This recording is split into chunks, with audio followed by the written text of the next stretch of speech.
Hi, dear children. Good morning. Good morning. Welcome to the History 10th lesson, New Empires and Kingdoms. New Empires and Kingdoms. In the last few chapters, you are learning about the difference between a kingdom and an empire, right? Okay, what are the differences in between a kingdom or an empire? Actually, all empires will be kingdoms, but all kingdoms will not be an empire. What are the differences, or how can we call or name a kingdom as an empire? What are the conditions? You know that. Which are they? Yes, empires will be large in size, it will be huge, and there will be a well-arranged army, and it will be fortified, there will be fortified cities, and there will be capital cities also. Such a kingdom can only be called what? Empires. In this lesson, we are going through very famous empires existed in India from 3rd century onwards. 3rd century, that is BC. 3rd century onwards. Yes.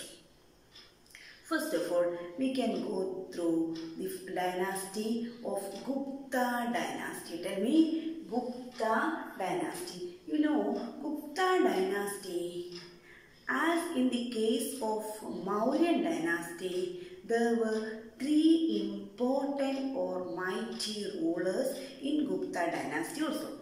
Who were they?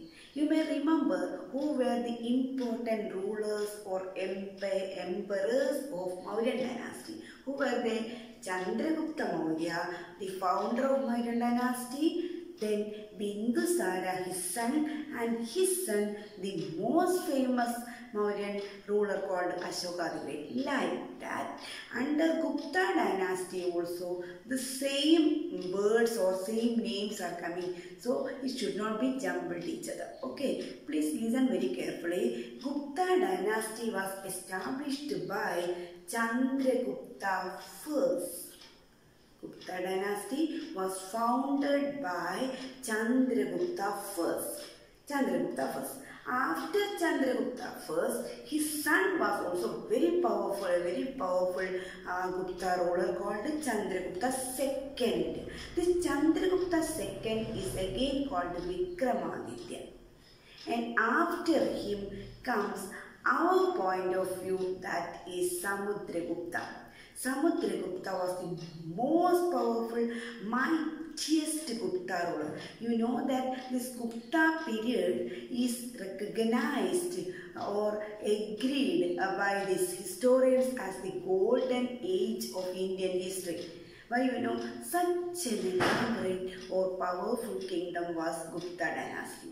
Among these 3 powerful rulers, who was the most famous one? No, it was Samudragupta. Samudragupta, what type of a ruler was Samudragupta? We can check it out now. Okay, Samudragupta was a warrior king. You know, in his court, there was an important writer lived, a courtier, a friend, and his minister. What was the name of that minister? You know, Harisena. As we discussed in the online class, this Harisena was writing a prashasti about Samudragupta.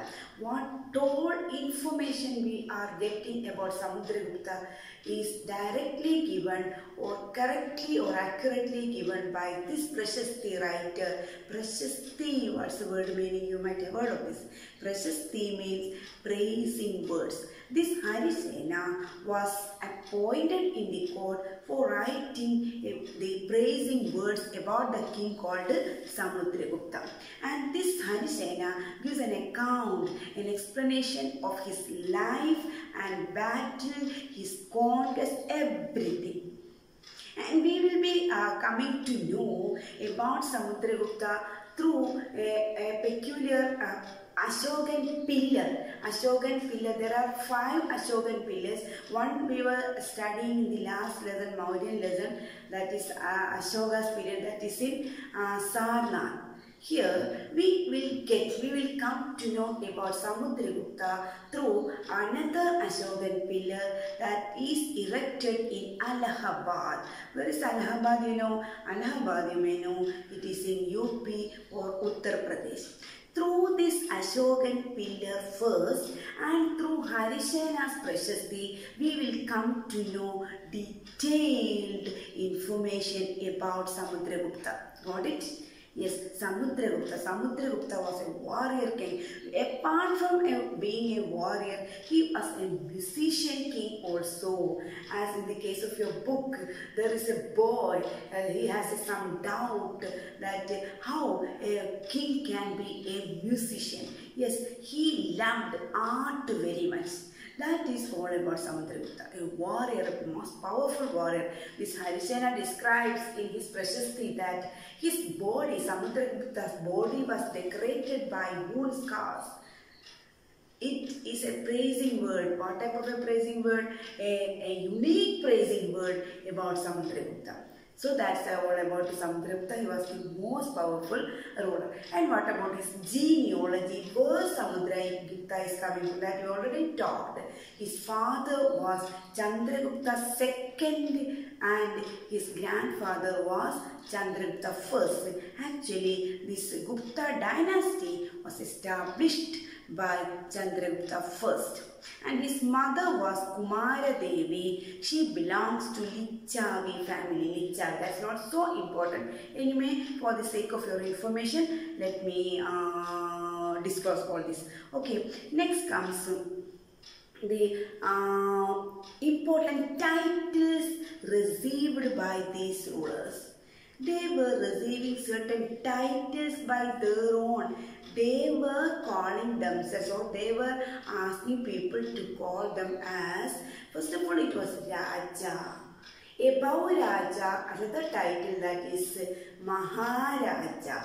First one titles, first one Raja, second one Maharaja, and above all there were Maharaja Adhiraja. That was the third and the most valuable title that Gupta rulers were accepting or receiving. These were the titles.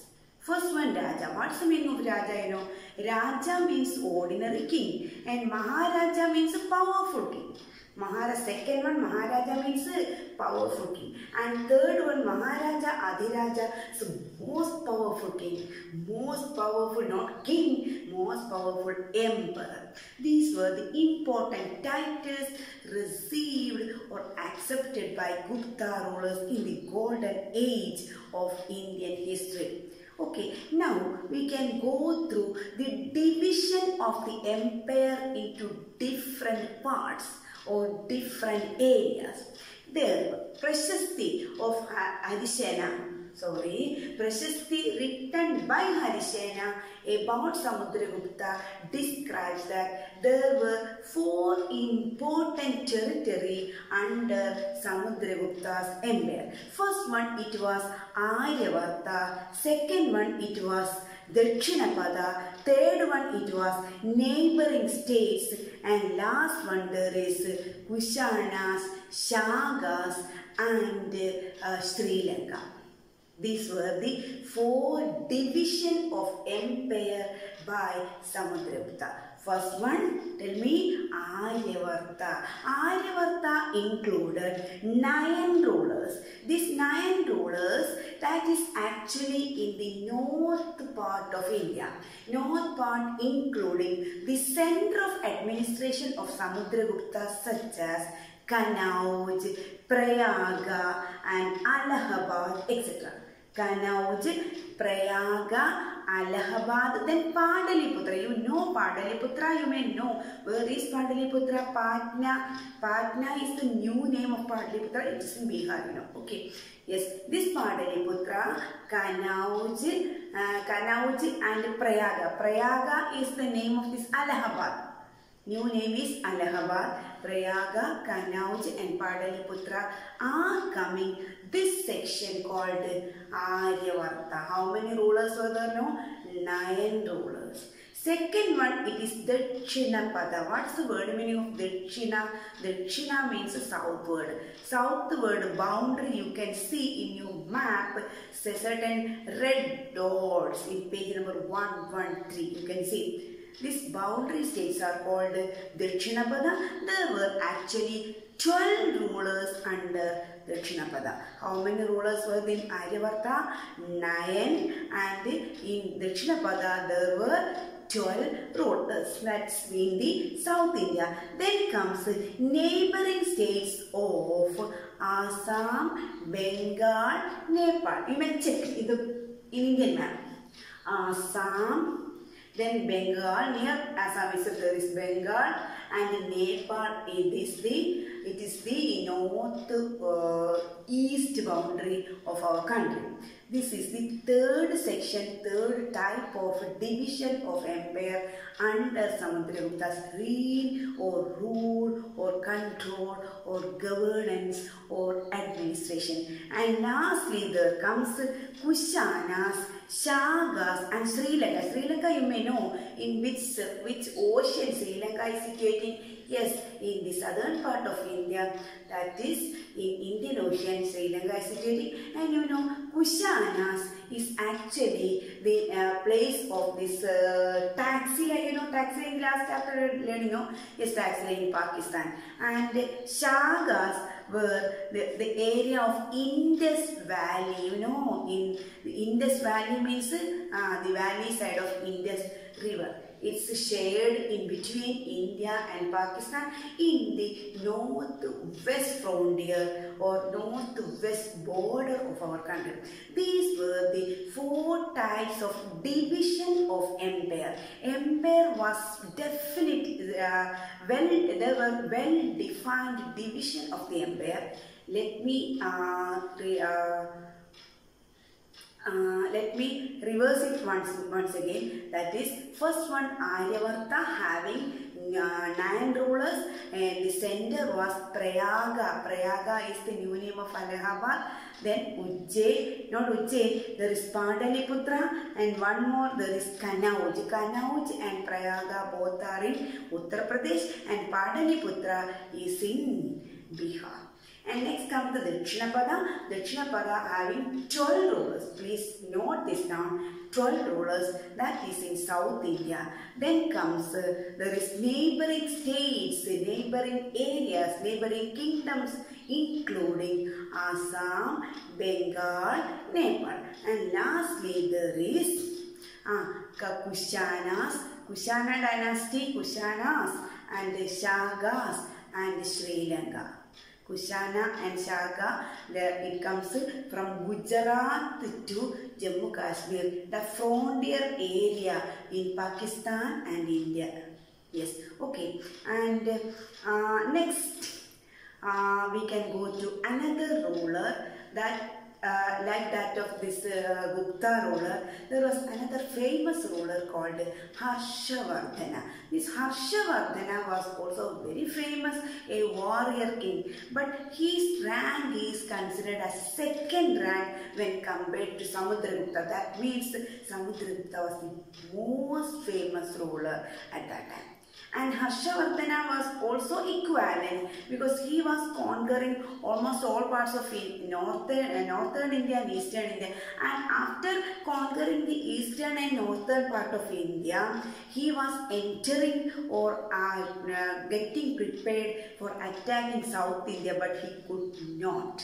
How you know? Because he was checked, his troop, his army was checked by a very powerful South Indian ruler called Pulikeshin II. Pulikeshin II. And then before that, how can we know about Harshavardhana? We can know about Harshavardhana through his Prashasti written by his court poet Banabhatta. Banabhatta was the Prashasti writer of Harshavardhana, whereas Harisena or Harisena was the court poet or Prashasti writer of Samudragupta. And this Harshavardhana, where he was checked, where he was stopped. He was stopped in Central India or in South India by Pulikeshin. Who was Pulikeshin? No, he was a Chalukya ruler. At that time in South India there were two important dynasties were ruling. One is Pallava and one is Chalukya. Pallava, their capital city was Kanchipuram. Pallava's capital city was Kanchipuram in Tamil Nadu, and Chalukya, their capital city was Aihole. This Aihole is in present day Karnataka. So these were the important rulers at that time. Then what was the system of administration under these three or under these rulers? We can check. You know, there were well-defined systems that these rulers were following. First one, the first characteristic or first peculiarity was important post of administration was hereditary. Very important point.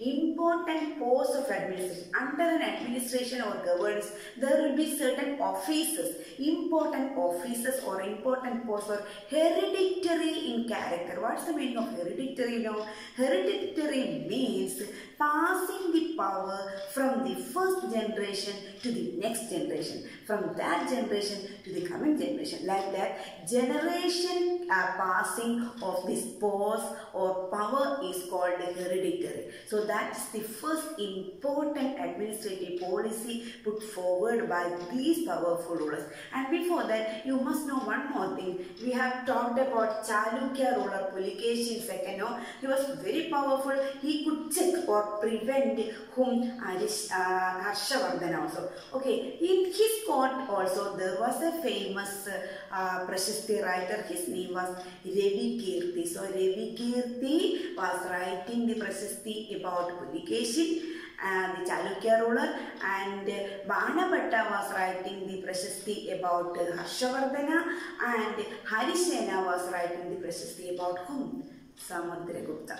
Anyway, we can come back to the administrative policy of these rulers. First one, important offices were hereditary in character. Number two, one person held many posts. Means, for example, our Chief Minister, who is the Chief Minister of Kerala at present? Yes, Pinarayi Vijayan. This Pinarayi Vijayan is actually the Chief Minister. It's an important post. Apart from this post, he is handling the sports section also.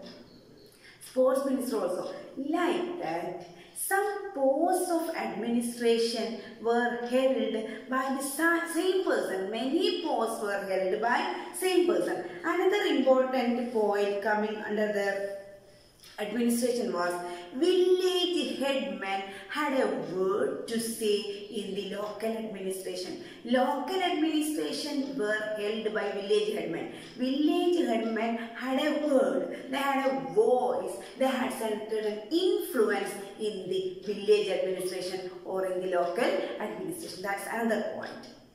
And lastly, they had well-arranged army setup. They had well-arranged army setup, including cavalry, elephantry, then chariots, etc. Cavalry, and means a horse army, no? Yes, fighting war with horse. Cavalry, chariots, then what? Elephantry. That means fighting or conducting battle by using elephant. In olden days, it was the system.